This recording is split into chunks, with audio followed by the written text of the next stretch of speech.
मैं अजय भाई आप आ गए हैं जल्दी से, क्योंकि आज वो हो गया 22 जनवरी को राम जन्मभूमि की बीजेपी ने जो कार्यक्रम किया था, वो बीजेपी का कार्यक्रम पूरा हो गया। दो चीजें आपसे बहुत जल्दी जल्दी।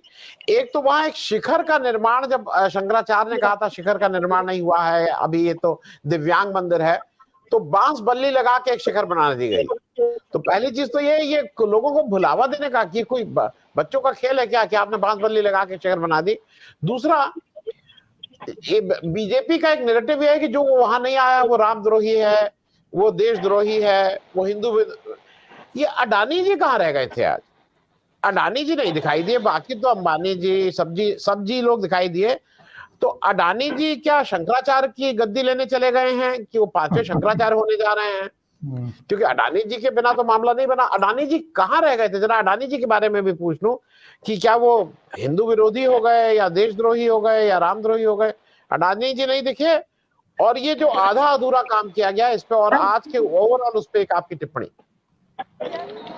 देखिए, मुझे लगता है कि पहले ही इनसे आप किसी धर्म की उम्मीद तो कीजिए नहीं कि राजनीतिक नाटक सिर्फ जो है करना इन्हें आता है, वो कर रहे हैं। हमने सबने देखा। देखिए, राम राम किसी व्यक्ति के या किसी पार्टी के या किसी उसके तो मोहताज है नहीं। राम का जो पूरा पूरा कंसेप्ट है, वो राम एक कंसेप्ट है, अवधारणा है। वैसे मैं निजी तौर पे बताऊं, मैं राम नाम के किसी भी उस पर यकीन नहीं रखता हूं, क्योंकि ऐतिहासिक तथ्य कहता है कि राम नाम का कोई व्यक्ति हुआ ही नहीं है, और वो तथ्य है नहीं, तो मैं तो निजी तौर पे रखता नहीं। लेकिन राम की अवधारणा पर यकीन रखता हूं, और जब राम की अवधारणा पर यकीन रखता हूं तो निश्चित रूप से राम राज्य की वो अवधारणा जो हमने महाकाव्यों में पढ़ी, उसके मुताबिक मेरे समझ से जो है वो एक बेहतरीन, एक जनता के हिसाब से और शासन होना चाहिए। हमने अयोध्या में ही देखा, अयोध्या में कितने गरीबों के घर उजाड़ दिए गए, किस तरीके से किया गया। उनके लिए तो राम क्या, ये जो मूर्ति आना उनके लिए और ये राम मंदिर बनना उनके लिए तो अभिशाप हो गया। तो राम किसी के लिए अभिशाप तो है नहीं, जो अवधारणा है उनकी। और राम की अवधारणा में जब कोई अभिशाप बन जाए तो फिर आप सोचिए कैसा धर्म।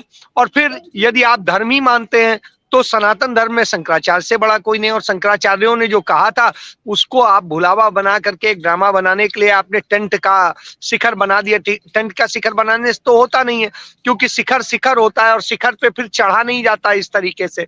तो आप सिर पे पांव धर के चढ़ेंगे और करेंगे फिर काम, तो वो तो अपने आप में सिर्फ अपमान है। किसी भी व्यक्ति का होता है तो अपमान होता है, तो ये उस तरह का अपमान करने का है। तीसरी चीज जो आपने कही अडानी का, तो साहब अडानी का तो नरेंद्र मोदी ही बता सकते हैं, क्योंकि उन्हीं की सबसे ज्यादा मोहब्बत है कि क्यों नहीं आए और क्या है। और उनकी मोहब्बत पूरा देश दुनिया जानती है। तो ऐसी स्थिति में मैं समझ सकता हूं कि इससे बड़ा और कोई ड्रामा नहीं हो सकता, और वो ड्रामा हो रहा था और वो ड्रामा चल रहा है। और इसमें एक चीज जोड़ना चाहूंगा कि आज आप देखिए, एक घटना जो असम में हुई है उसका जरूर जिक्र होगा कि यदि आप विश्वास करते हैं, लोगों को चाहते हो मंदिर में आए, तो साहब राहुल गांधी तो मंदिर में जा रहे थे, क्यों रोक दिया आपने? और उनकी पूरी कांग्रेस जा रही थी, तो आपने तो मंदिर में जाने से रोक दिया। तो साहब आप जो हैं ठेकेदार हो गए मंदिरों के। तो ये बताता है कि ये लोग वास्तव में न किसी धर्म को मानते न मंदिर को मानते। मैं आपको एक वीडियो निजी तौर पे भेजूंगा, आप देखिएगा, उसको निकलवा लीजिएगा।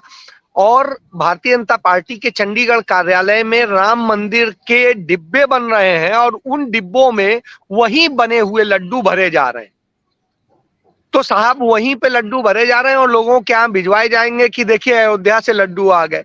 अब आप समझ सकते हैं कि कितना बड़ा ड्रामा चल रहा है। मैं अभी आपको इस कार्यक्रम से निकल के आपको भेजता हूं उसका, तो निकलवा लीजिएगा। तो उससे आपको ये समझ में आ जाएगा कि किस तरह से ये ड्रामा चल रहा है, और ये सिर्फ ड्रामा है और ड्रामा के सिवाय कुछ नहीं है। जैसे मैंने पहले बताया था कि कार्यालय में ही भाजपा के पीले किए जा रहे थे चावल, और वो ये कह के बांटे जा रहे थे कि साहब अयोध्या से चावल आए हैं, आपके लिए निमंत्रण, भगवान के पूजित है। और उसी तरीके से लड्डू बन रहे हैं। तो आप ये समझिए, ये खेल है इनका।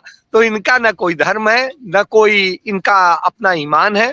इनका सिर्फ ये है कि कैसे हमारी राजनीति में राम को हम कैसे बेच सकें और बेच के वो उसे वोट बैंक में तब्दील कर सकें, एकमात्र सिर्फ यही इनका वो है। बाकी इससे ज्यादा मैं और कुछ नहीं कहूंगा। जी अजय जी, बस चलते चलते एक छोटी टिप्पणी, वहां अनिल अंबानी जी दिखाई दिए हैं। तो अनिल अंबानी जी तो हमें पता था दिवालिया है, वो तो पैसा ऐसा उनका भग गया था लेके चीन वाले वहां। तो अगर जो दिवालिया है वो अपना उनसे कुछ कोई पैसा नहीं मांगने लगेगा कि भैया तो मतलब हम लोग के बैंकों का पैसा लेके भग गए हैं। तो अनिल अंबानी जी किस, आपसे मैं सिर्फ इतना पूछ लूं, अनिल अंबानी जी किस वर्ग को वहां रिप्रेजेंट कर रहे हैं? अनिल अंबानी जी आए हैं हिंदू धर्म को बचाने। वो भ्रष्टाचार के वर्ग को रिप्रेजेंट कर रहे हैं, क्योंकि राफेल घोटाले में सबसे ज्यादा लाभ उन्हीं को ही हुआ था। उन्हीं के लिए चंद दिन पहले बनी कंपनी को राफेल का कॉन्ट्रैक्ट दिया गया था, जिसको नियम के तहत दिया नहीं जा सकता था। क्योंकि अब उसमें शर्त लगा दी कि साहब जांच नहीं होगी, तो जांच नहीं कर रहे हैं। तो बगैर जांच किए ही अपने आप को क्लीन चिट दिए जा रहे हैं।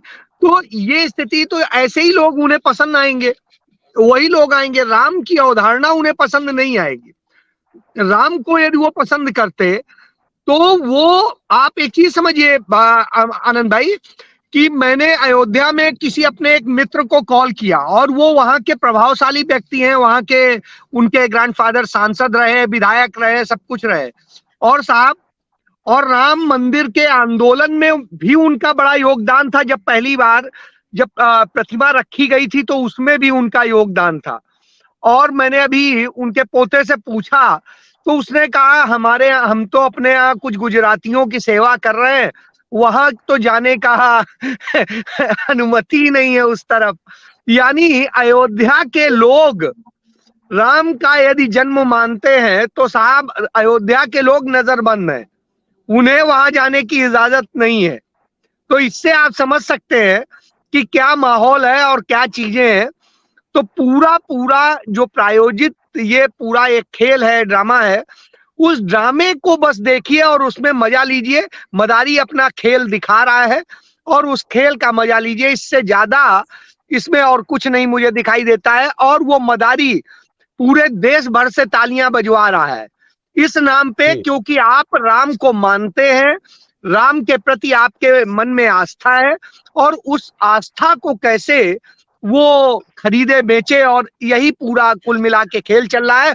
वो भी वो मुफ्त में लेगा, आपके पैसे से आपका पूरा ड्रामा करेगा और आपका ही सब कुछ खर्च कराएगा और उसके बाद एंजॉय खुद करेगा। लेकिन वहीं दूसरी तरफ आप देखिए, उद्धव ठाकरे को रोका जाता है मंदिर जाने से।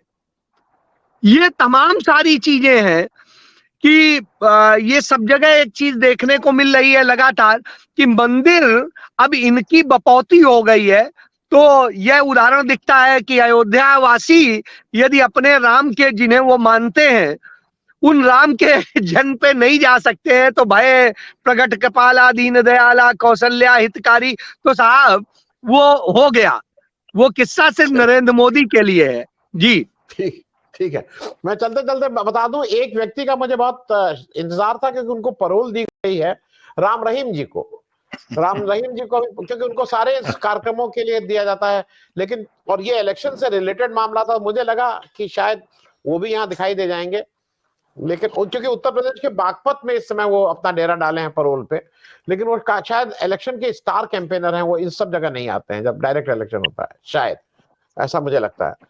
आनंद जी, इसमें यदि आप अनुमति दें एक चीज बता दूं कि राम मंदिर के का जो ये आयोजन है बड़ी स्क्रीन में लगवा करके अपने सभी आश्रमों में दिखवाने के लिए पूरी व्यवस्था राम रहीम ने करी है और पूरा इस पे संदेश जारी किया है अपने भक्तों को कि आप कैसे दीपावली मनाएंगे, कैसे करेंगे, क्या करेंगे। और उनकी स्क्रीन पे जब आप देखने आएंगे तो उसका पैसा देंगे, उसकी फीस लगाई गई है, उसकी टिकट लगाई गई है और वो करीब 5000 टिकट बेची गई हैं।